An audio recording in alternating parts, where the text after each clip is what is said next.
السلام علیکم ناظرین۔ سلطان صلاح الدین ایوبی سے کہنا کہ تم ہی فیصلہ کر سکتے ہو کہ ان حالات میں جب کہ بیروت کو محاصرے میں لینے کا تمہارا منصوبہ پہلے ہی بیروت پہنچ گیا ہے، تم بیروت ہی جاؤ گے یا اپنا منصوبہ بدل دو گے؟ رضی خاتون نے اسحاق سے کہا، عز الدین اور عماد الدین پر بھروسہ نہ کرنا، یہ تمہیں مدد نہیں مدد کا دھوکہ دیں گے۔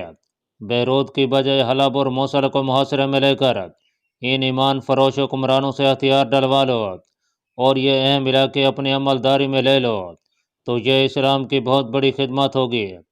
جب یہ عیاش حکمران دشمن کی بھیجی ہوئی شراب، حسین لڑکیوں اور دولت کے نشے میں بد مست پڑے ہوتے ہیں، اس وقت اللہ کے سپاہی ریگزاروں کو حصاروں اور سمندروں میں کٹ رہے ہوتے ہیں۔ صلاح الدین بھائی، تمہاری عمر بھی صحراؤں میں لڑتے گزر رہی ہے۔ میرا پہلا خاوند بھی ساری عمر دین کے دشمنوں سے لڑتا رہا، مگر جب تم ایمان فروش حکمرانوں کے خلاف اٹھتے ہو تو وہ تمہیں اپنی قوم کا قاتل اور غدار کہتے ہیں۔ ان فتنوں کی پرواہ نہ کرو، یہ سب صلیبیوں اور یہودیوں کے فتوے ہیں جو ہمارے اپنے بھائی تمہارے خلاف داغ رہے ہیں۔ آؤ طوفان کی طرح آؤ، خدا تمہارے ساتھ ہے، میں تمہارے لیے زمین ہموار کر رہی ہوں، یہاں کا بچہ بچہ تمہارے ساتھ ہوگا۔ باقی خبریں اسحاق سے سن لینا۔ اسحاق ترک کو تمام معلومات دے دی گئیں۔ وہ اٹھا اور پودوں کو رونتا ہوا باہر نکل گیا۔ اس نے کچھ ایسا محسوس کیا جیسے اس نے کسی کے قدموں کی ہلکی سی آہٹ سنی ہو۔ اس نے ادھر ادھر دیکھا، اسے یہ شک بھی ہوا جیسے اسے کچھ دور سایہ سا جاتا اور پودوں میں غائب ہوتا نظر آیا ہو۔ اس نے زیادہ توجہ نہ دی، اس کے ذہن پر مسئلہ سوار تھا کہ جس قدر جلدی ہو سکے وہ قاہرہ پہنچے، کہیں ایسا نہ ہو کہ سلطان ایوبی فوج کے ساتھ کوچ کر چکا ہو۔ اسے اس کامیابی کی بہت خوشی تھی کہ اسے ہر جگہ سے نہایت کارآمد معلومات مل گئی تھیں۔ وہ اپنے ساتھیوں کے پاس گیا، بہت جلدی میں کھانا کھایا اور روانہ ہو گیا۔ اسے اپنا سفر اس وجہ سے لمبا کرنا پڑا کہ حلب میں آ کر اپنے کماندار سے ملنا ضروری تھا۔ حلب پہنچا، کماندار سے ملا۔ اس نے اسحاق کو تازہ دم نہایت اچھی نسل کا گھوڑا دیا، پانی کے چھوٹے مشکیزے اور کھانے کی چیزوں سے تھیلا بھر کر گھوڑے کے ساتھ باندھ دیا۔ اسحاق قاہرہ کے لیے روانہ ہو گیا۔ اس رات کا ذکر ہے جس رات اسحاق سحرگاہ میں رضی خاتون سے ملا تھا کہ انوشی طبیعت کی خرابی کا بہانہ کر کے عز الدین اور اس کے قریبی ہمراہوں کے محفل میں نہ گئی۔ عز الدین اس کی مزاج پرسی کے لیے گیا تو انوشی کا چہرہ اترا ہوا تھا، وہ بات کرتی تو زبان ہکلاتی تھی۔ عز الدین نے اپنے طبیب کو بلایا، طبیب نے دوا دی جو انوشی نے یہ کہہ کر رکھ لی کہ وہ کھا لے گی۔ اس نے اپنے زیورات والا خوشنما بکس کھولا، اس میں سے ایک انگوٹھی نکالی، اس کے نگینے والی جگہ ڈبیا کی شکل کی تھی۔ اس نے اس پر جڑی ہوئی چھوٹی سی ڈبیا کو جو انگوٹھی کا حصہ تھی کھولا، اس میں سفید سفوف بھرا ہوا تھا۔ اس نے سفوف کو ذرا سی دیر دیکھا اور ڈبیا بند کر کے انگوٹھی اپنی انگلی میں ڈال لی۔ اس سے اسے کچھ سکون محسوس ہوا، جیسے اس نے اپنی بے چینی اور اداسی کا ذریعہ پیدا کر لیا ہے۔ رات آدھی گزر گئی تھی۔ اس کی ذاتی خادمہ اس کے کمرے کے قریب ایک کمرے میں سوئی ہوئی تھی۔ آدھی رات کے بعد وہ خادمہ کے کمرے میں گئی اور اسے جگا کر کہا کہ عامر بن عثمان کو بلا لو۔ وہ گئی اور عامر بن عثمان کو بلا لی۔ انوشی نے خادمہ سے کہا کہ وہ کمرے کے باہر بیٹھی رہے۔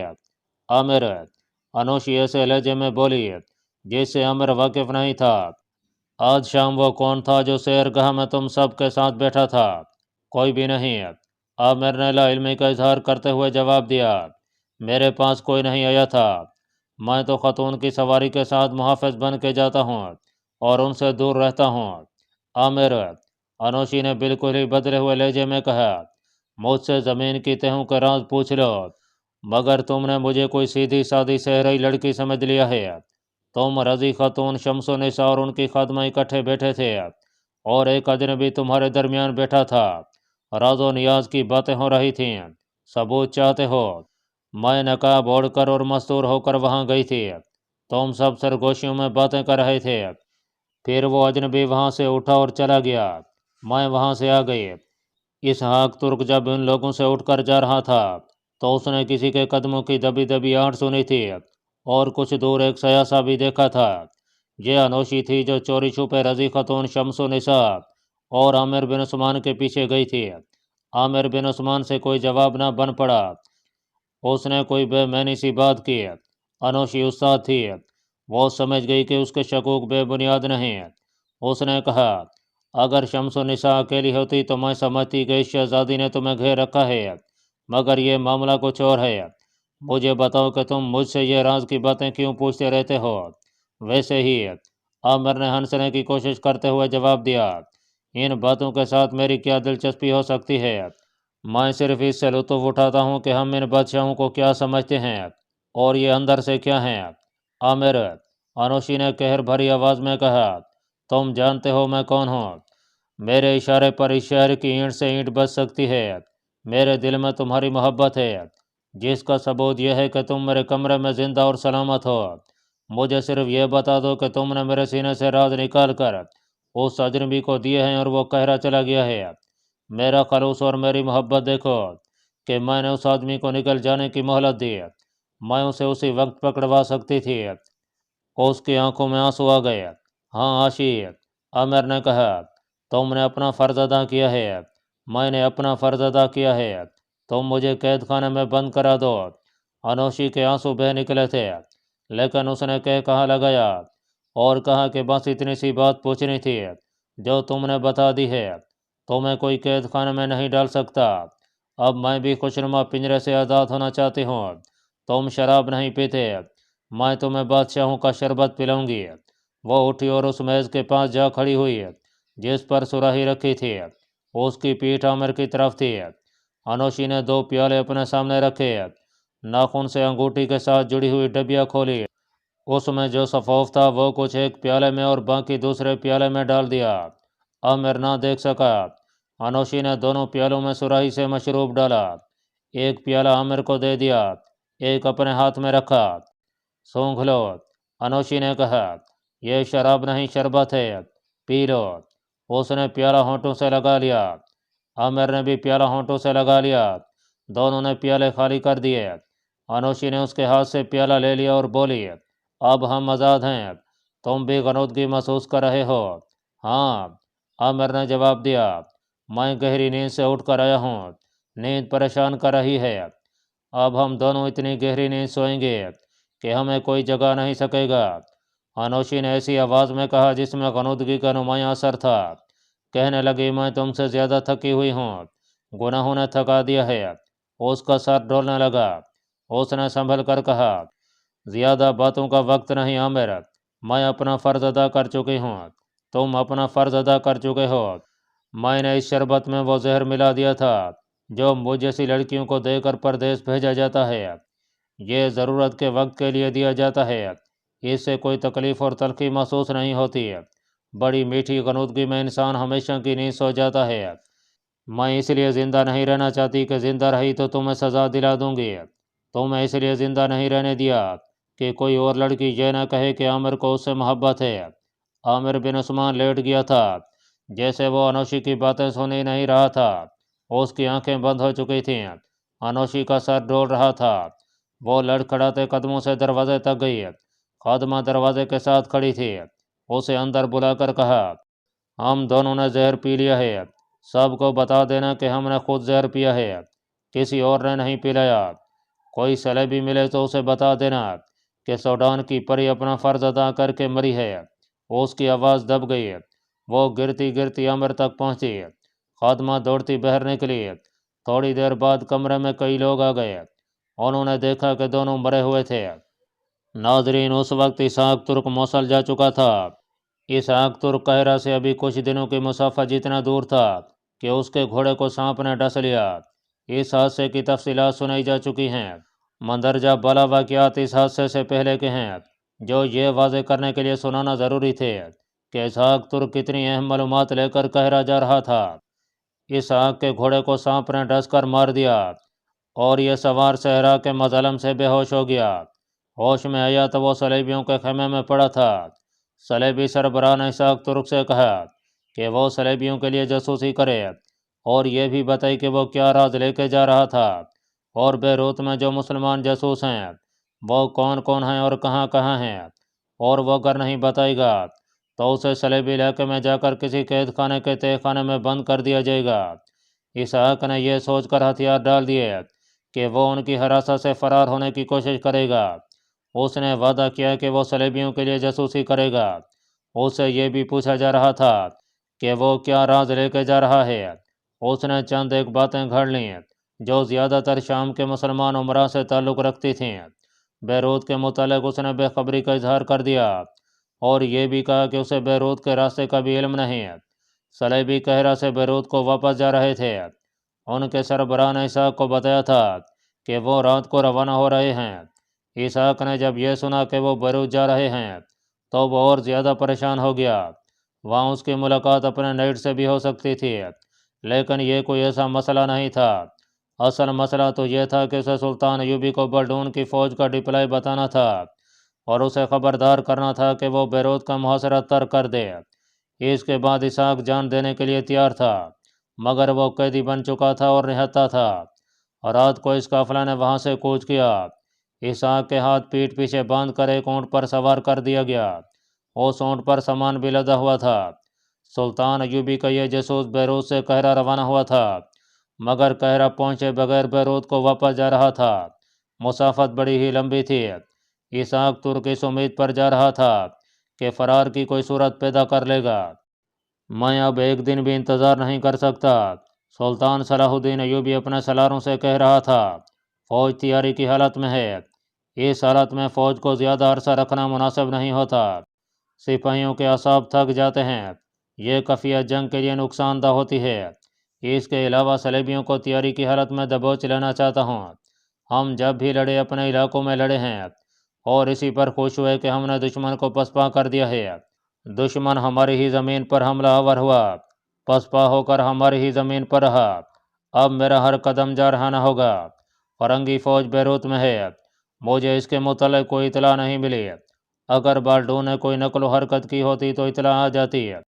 میرا قیاس یہ ہے کہ وہ اور دوسرے صلیبی ہمارے مسلمان عمرا کو اپنا حمایتی اور ہمارا دشمن بنانے کی کوششوں میں مصروف ہیں۔ وہ ایک بار پھر ہمیں خانہ جنگی میں الجھائیں گے۔ بہت زمین دوز کروائیوں میں لگے رہیں۔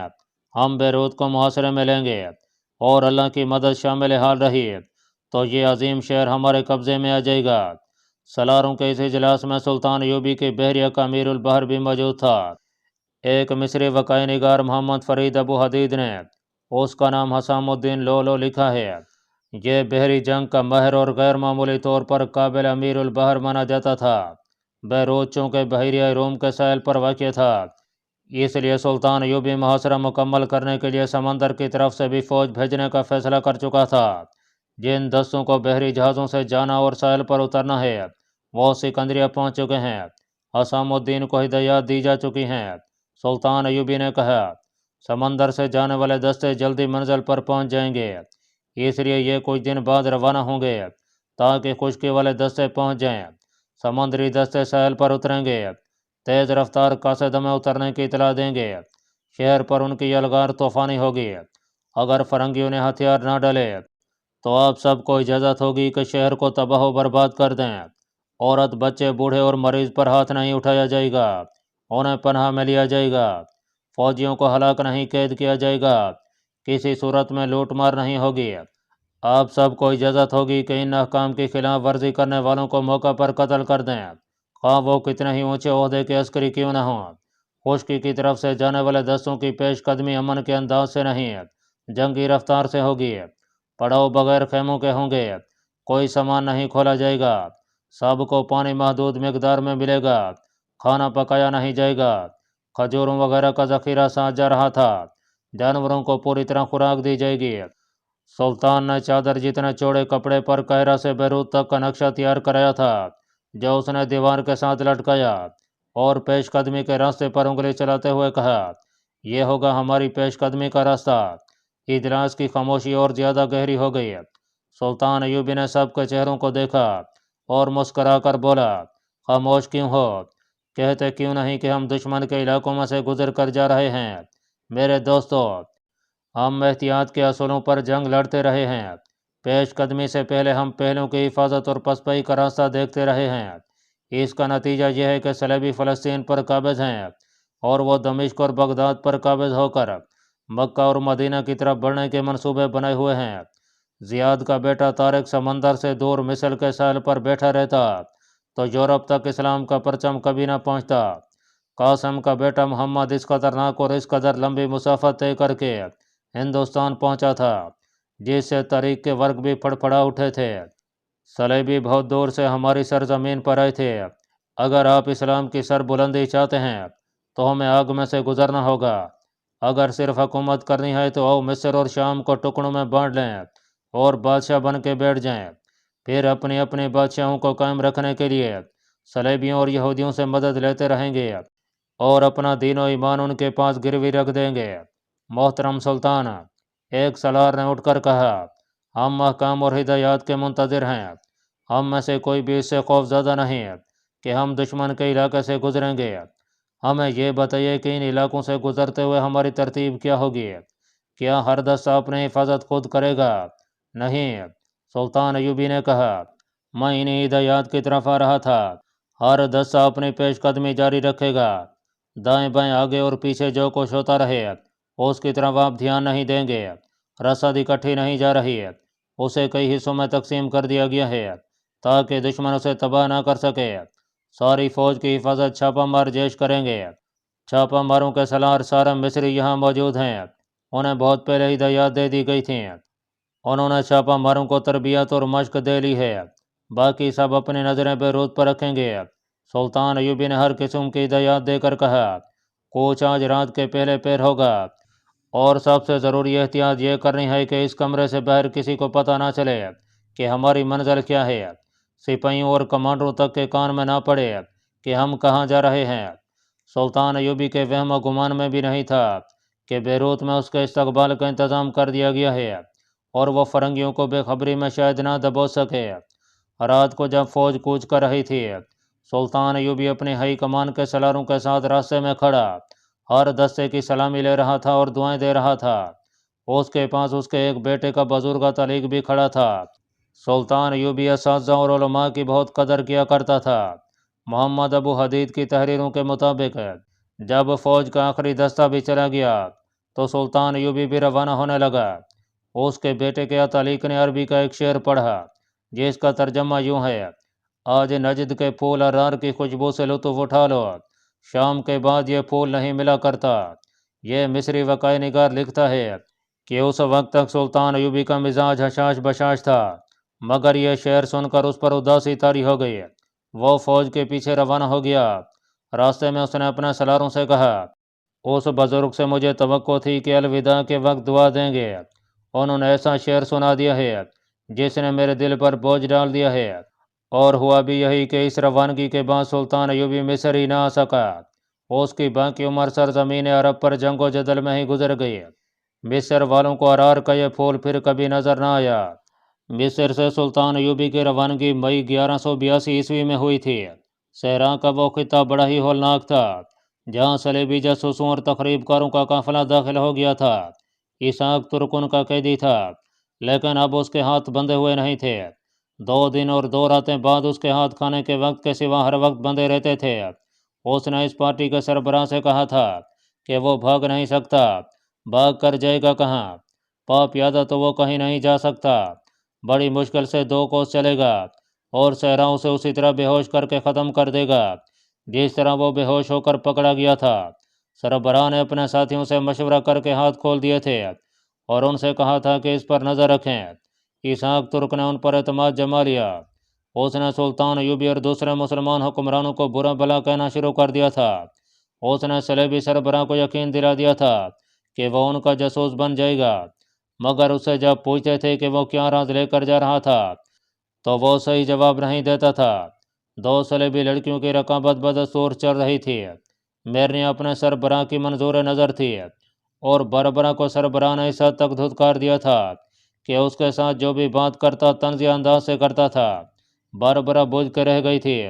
میرنی اس کوشش میں تھی کہ وہ اسحاق ترک کے سینے سے وہ راز نکال لے جو وہ قہرہ لے کے جا رہا تھا۔ بربرا کی خواہش تھی کہ اسحاق میرنیا کو کچھ بھی نہ بتائے۔ پارٹی کے سربراہ کے بعد کا رتبہ مارٹن نام کے ایک آدمی کا تھا۔ یہ آدمی بربرا کو چاہتا تھا، مگر بربرا نے اسے بری طرح دھتکار دیا تھا۔ وہ اس لڑکی کو دھمکیاں بھی دے چکا تھا کہ اس نے قہرہ میں جو غلطیاں کی ہیں ان کی سزا دلے گا۔ یہی دھمکی اسے سربراہ بھی دے چکا تھا۔ وہ مایوس تو تھی ہی، اب خوف زدہ بھی رہنے لگی تھی۔ باربرا کا خون اس وقت کھولتا تھا جب میرنیا اس کے ساتھ طنزیہ بات کرتی تھی۔ ایک روز اس نے باربرا سے کہا، باربرا تم اس کام کے قابل نہیں ہو، تمہاری کھوپڑی میں دماغ ہے ہی نہیں۔ میرا کمال دیکھو، صحرا میں بھی ایک مسلمان جاسوس پکڑ لیا ہے، تم اس کے قریب نہ جانا، بیروت میں اس کا مجھے انعام ملے گا۔ باربرا جل اٹھی، اس رات اس کا دماغ جیسے جواب دے گیا۔ اس رات وہ مرٹن کے پاس گئی اور اسے کہا کہ میرنیا سے انتقام لینا چاہتی ہے۔ اس نے اس خوف کا اظہار بھی کیا کہ بیروت پہنچ کر اسے سزا ملے گی، کیونکہ قہرہ میں اس سے اپنی زمین دو سرگرمیوں میں کوتاہی ہوئی تھی۔ وہ اپنے آپ کو بے بس اور تنہا محسوس کرنے لگی تھی۔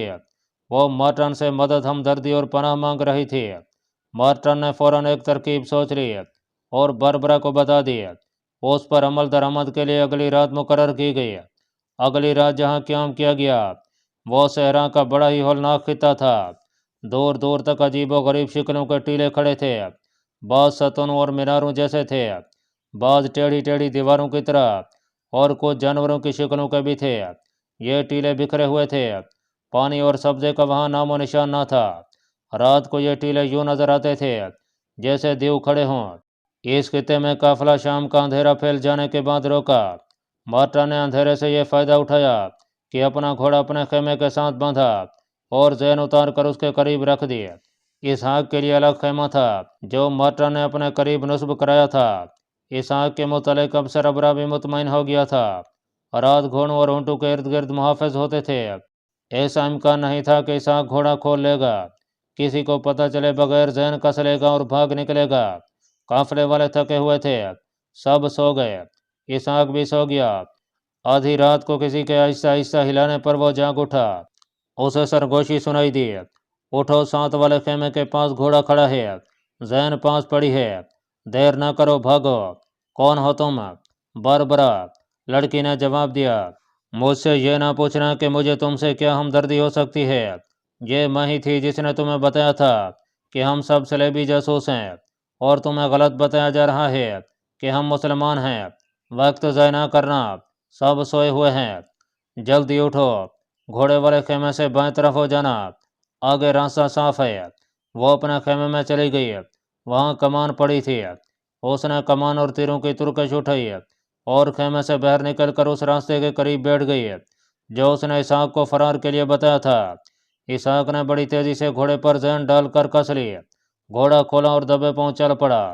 ریت پر گھوڑوں کے قدموں کی آڑ نہیں تھی، سب سوئے ہوئے تھے۔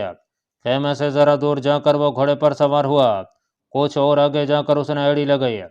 صحرا کی خاموش اور خنک رات میں کمان کی پنک سنائی دی اور ایک تیر اسحاق کی پیٹھ میں اتر گیا۔ فوراً بعد دوسرا تیر آیا اور یہ بھی اس کی پیٹھ میں لگا۔ اس کے ساتھ ایک لڑکی کا شور سنائی دیا، بھاگ گیا، بھاگ گیا، اٹھو، جاگو۔ سب جاگ اٹھے، مشعلیں جلا لی گئیں۔ باربرا شور بپا کیے ہوئے تھی کہ قیدی بھاگ گیا ہے۔ اس کے ہاتھ میں کمان تھی۔ بہت جلدی گھوڑے دوڑا دیے گئے، انہیں زیادہ دور نہیں جانا پڑا۔ اسحاق کو 2 تیروں نے گھوڑے سے گرا دیا تھا اور گھوڑا کچھ دور پڑا تھا۔ تیر قریب سے چلائے گئے تھے اس لیے جسم میں گہرے اتر گئے تھے۔ اسحاق ابھی ہوش میں تھا، اسے اٹھا کر لے آئے۔ سربراہ نے اسے پوچھا کہ اسے بھگنے میں کسی نے مدد دی تھی۔